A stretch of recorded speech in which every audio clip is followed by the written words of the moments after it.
Assalamualaikum students. Today we will see our chapter number 8, China's Way to Progress by Galeazzo Santini. In this essay, the writer describes how much progress China has made in different fields since its independence in 1949. It was after the Communist Revolution that China got free of the control of the Western powers and made exemplary progress. Now China is a developed agricultural and industrial country. New modern methods of agriculture are in use in it. The size of the Chinese farms is becoming larger because of the joint farming system. Yet a large number of peasants still work on their farms. Those farmers who discontinue farming because of the mechanization of farming begin working in small village industries. They do not have to move to the cities. China has been making great industrial and agricultural progress after the great communist revolution in the country. There has been a cultural revolution. The Chinese people have been working jointly and cooperating with one another for the progress of the country. They have been working together for the happiness and progress of the whole nation, not for personal benefits alone, supreme collective as much as personal achievements have been witnessed. So, इस chapter में हम देखते हैं चीन तरक्की की राह पर किस तरह से गैलियाज़ो सेंटिनी ने हमें बताया है कि चाइना ने तरक्की का सफ़र किस तरह से किया और मगरबी असर से किस तरह से उन्होंने आज़ादी हासिल की और असल में ये आज़ादी जो है ये अंदरूनी जो खलफशार थे दो पार्टीज़ थी बड़ी पार्टियाँ थी कम्युनिस्ट और नेशनलिस्ट और किस तरह से माओ ज़ेतुंग की सरगर्मी में उनके ज़ेर साया उन्होंने 1949 में आज़ादी हासिल की और फिर उसके बाद माओ ज़ेतुंग के जो सेइंग है उस पर उन्होंने अमल किया और सेल्फलेसली बिल्कुल बेलॉस होकर और बहुत ही मेहनत के साथ जो है वो तरक्की का ये सफ़र तय किया और आज हम देखते हैं कि चीन जो है third largest country in the world है और इसकी पॉपुलेशन में भी बहुत ज़्यादा यहाँ की आबादी है और पूरी दुनिया की तकरीबन 1/4 पॉपुलेशन जो है वो चाइना में है। वो लोग जो कि जिन्होंने चाइना को इग्नोर किया हुआ था, people of the world had ignored China for a long time, 22 years का टाइम है और ये अब जो है उनका एटीट्यूड चेंज हो गया है।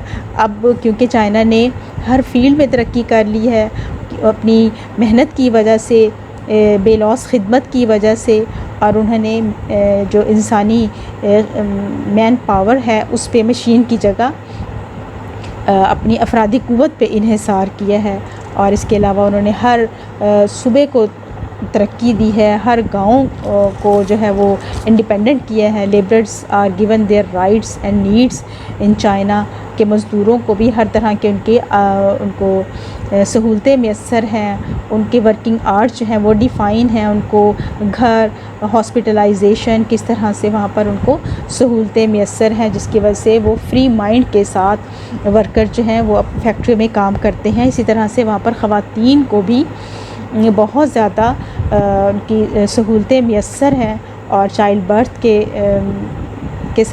के दौरान जो है उनको ख़वातीन को सैलरी भी मिलती है और छुट्टी भी मिलती है और इसके अलावा वहाँ पर ख़वातीन जो है वो ब्यूटी प्रोडक्ट्स इस्तेमाल नहीं करती और ज़्यादातर जो उनकी इन्वेस्टमेंट है वो मुल्क की तरक्की पर ही ख़र्च होती है।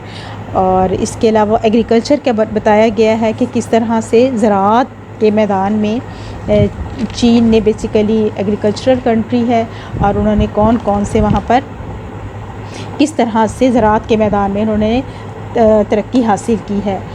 सोशल बेनिफिट्स को भी डिस्कस किया गया है और चीन का जो असिस्टेंट सिस्टम है, इसके अलावा वहाँ पर स्टूडेंट्स की भी थोड़ी सी राय ली गई है कि वो अपने दिन को किस तरह से गुजारते हैं, तो उसी से अंदाज़ा हो जाता है कि कितने वहाँ का बच्चा जो है वो कितनी मेहनत के साथ आज इस मकाम पर पहुँचा है।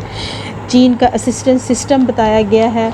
और इसके अलावा हम ये देखते हैं कि चाइना ने the Chinese does have a finally regulatory system, कि हर फील्ड में उनका एक सिस्टम है, रेगुलराइज सिस्टम है, that has given them honour, dignity, success and glory. They are progressing fast, they have advanced personally as much as nationally. Their efforts to raise the flag of China higher than the flags of most countries have succeeded. Now they are trying hopefully to raise it the highest of all. इस तरह से आज China जो है जिस मकाम पर खड़ा हुआ है, थॉमस हॉब्स ने कहा था that Thomas Hobbes had once said that man fights against another man to succeed, but the Chinese believe that selfishness should be ended. There should be selfless and devoted men who should work for their collective welfare of the whole community. By rooting out selfishness, China has progressed a lot. तो ये इसका China की तरक्की का राज था कि किस तरह से उसने जो है आज अपने आप को इस मकाम पर पहुंचा। इसके में कुछ मेन क्वेश्चंस हम देखते हैं और हमें एक जो लेसन मिलता है हम उससे हम खुद भी मेहनत की हमें आदत होनी चाहिए और बेलौस अपने मुल्क के लिए हमें खिदमत करनी चाहिए, तो इंशाल्लाह हमारा मुल्क भी ज़रूर उसी तरह से तरक्की की राह पर गामज़न होगा। क्वेश्चन एक्सरसाइज के क्वेश्चन सिनोनिम्स भी आप देखेंगे और एक्सरसाइज के क्वेश्चन है। पहला क्वेश्चन है, why has the world change its attitude towards China. दुनिया ने चीन के बारे में अपना रवैया क्यों तब्दील कर लिया?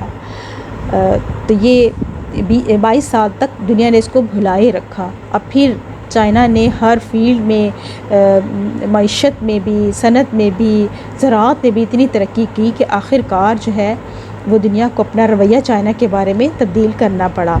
चाइना ले forgotten for 22 years. Now the world has changed its attitude towards China.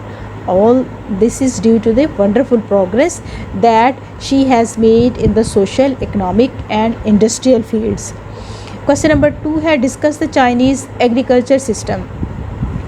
चीन के ज़राअत के निज़ाम के बारे में बताना है कि किस तरह से वहाँ का ज़राई निज़ाम है और किस तरह से वो उसकी तरक्की की राह में एक अहम जो है पॉइंट साबित हुआ है। The Chinese agriculture system is governed by communes. The communes are further divided into production brigades and teams. The Chinese still carry on their traditional labour. Beside this agricultural machinery is also used. कि China में जो तरक्की ज़राअत के मैदान में हुई है कि वहाँ पर होम मेड मशीनरी इस्तेमाल की जाती है, जो अफरादी क़ुव्वत वहाँ पर ज़्यादा है, वो ख़ुद मेहनत करते हैं और उसको हर करिया जो गांव जो है वो इंडिपेंडेंट है और उनको शहरों में माइग्रेट होने की इजाज़त नहीं है, वो वहीं पे ही काम करते हैं और वहीं पे ही हर तरह की उन्हें सहूलतें दी जाती हैं ताकि हर गांव जो है वो गाँव का बोझ वो शहरों पर ना पड़े और हर गांव जो है वो इंडिपेंडेंट हो। इस तरह से वहाँ पर तरक्की जो है हर जगह पर एक ही तरह से हो रही है, ये नहीं कि कुछ इलाके बिल्कुल बैकवर्ड हों। क्वेश्चन नंबर 3 है, how does China rely on its own resources. चीन किस तरह अपने वसाइल पर भरोसा करता है? इसका आंसर है, the Chinese believe in Mao's maxim. Communist party के जो लीडर थे माओ, उनकी इस बात पे उन्होंने अमल किया, rely on your own resources, so they use homemade machinery. It can produce bigger, faster and cheaper results and stimulate revolutionary spirit of the people. इस तरह से उन्होंने बाहर से मशीनरी की बजाय अपने मुल्क की बनी मशीनरी को इस्तेमाल किया, जिससे इन्वेस्टमेंट कम होती थी और उसके रिज़ल्ट्स ज़्यादा बेहतर होते थे। और अगर मशीनरी ख़राब हो जाए तो वहीं उनके लोकल जो उसको ठीक करने वाले हैं वो ठीक कर सकते थे। इस तरह से एक इनकलाब बर्पा हुआ जिसकी वजह से चाइना ने बहुत जल्द जो है वो तरक्की की मंजिल तय की। क्वेश्चन नंबर 4 है, describe a day in the life of a Chinese student. एक चीनी तालिब इल्म की ज़िंदगी के बारे में बताया गया है कि उसका एक दिन के बारे में बताया गया कि वो दिन किस तरह से गुजारता है। A Chinese student named Xiao gets up at 6 in the morning. She does some household work, takes breakfast and goes to school at 8. She works there till 11 and returns home for lunch. Then she reaches school at 1:30. There she works till 3 and returns home. She studies for about 1 hour.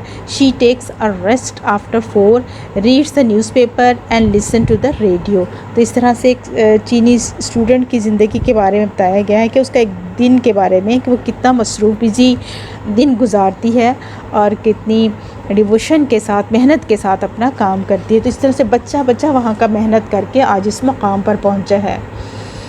Question number 5 है, right a note on the Chinese women. चीनी ख़वातीन के बारे में बताया गया है कि उनकी किस तरह से वो लाइफ गुजारती हैं। According to Mao, Chinese women hold up half the sky. They work 8 hours a day. They get free medical aid. They get 56 paid holidays for childbirth. They do not use any beauty products. That's why the Westerners say that Chinese women lack femininity. इसके बारे में मगरबी लोग कहते हैं कि चीनी औरतों में निस्वानियत की कमी है क्योंकि वो ब्यूटी प्रोडक्ट्स पर इस्तेमाल इतना नहीं करती और उनको अपनी मेहनत के साथ काम करती हैं और उनको सारी सहूलतें गवर्नमेंट की तरफ से मिलती हैं, जिसकी वजह से वो एक पुरसकून तरीके से अपने घर में जब वो बीमारी में भी इलाज करवा सकते हैं और चाइल्ड बर्थ के बाद भी जो उनको छुट्टी मिलती है तनख्वाह के साथ मिलती है। तो इस तरह से वहाँ पर मेहनत के साथ साथ फैसिलिटीज़ भी बहुत ज़्यादा हैं। क्वेश्चन नंबर 6 है, what are the social security benefits provided to the Chinese workers. Chinese workers को कौन कौन से समाजी तहफ़्फ़ुज़ जो हैं वहाँ पर मुहैया किए जाते हैं। The workers are given free housing, free medical treatment, free cinema, theatre and the work overall. The sick worker gets his total pay for 6 months. After that, he gets 60% of it. Women gets 56 paid holidays for childbirth. तो इस तरह से वहाँ के लोग जो हैं मेहनत भी करते हैं और गवर्नमेंट जो है उनको इतनी सहूलतें भी देती है। इसका अगला क्वेश्चन है, it is the people and not the things that are discuss. के लोग होते हैं ना कि अशिया जो फ़ैसला कुन होते हैं। इस पे बहस करनी है। The Chinese have negated the concept that great population is a burden on the state. वहाँ की आबादी ज़्यादा है लेकिन उन्होंने ये बात साबित कर दी कि ज़्यादा आबादी जो है वो मुल्क पे बोझ नहीं है। United people become a great power. The contribution of $1 from each Chinese would make roughly $800 million. The contribution of a day's work from each Chinese would mean 2 million extra laborers for 1 year without any cost to the state. तो इस तरह से इन्होंने साबित किया है कि मुत्तहिद होकर इंसान जो है बहुत बड़ी ताकत बन जाते हैं और हर एक चीनी की तरफ से अगर $1 जो है इमदाद से $100 मिलियन बन जाते हैं। तो इस तरह से हर चीनी की तरफ से एक दिन मुफ्त काम करने का मतलब ये है कि मुल्क को एक साल के लिए मुफ्त 20 लाख इजाफी मज़दूर मिल जाते हैं। तो ये था कुछ क्वेश्चन, इसके इम्पोर्टेंट क्वेश्चन आप इसको डिटेल से इसको देखें, इसको पढ़ें और इसके जो एडिशनल क्वेश्चन हैं उसको साथ आप ज़रूर देखेंगे और पास पेपर्स में से देख लें। अगर कुछ क्वेश्चंस इजाफी आए हुए हैं तो आप एडिशनल क्वेश्चन में से आप उन क्वेश्चंस को भी ज़रूर एक दफ़ा देख लें। अल्लाह हाफ़िज़।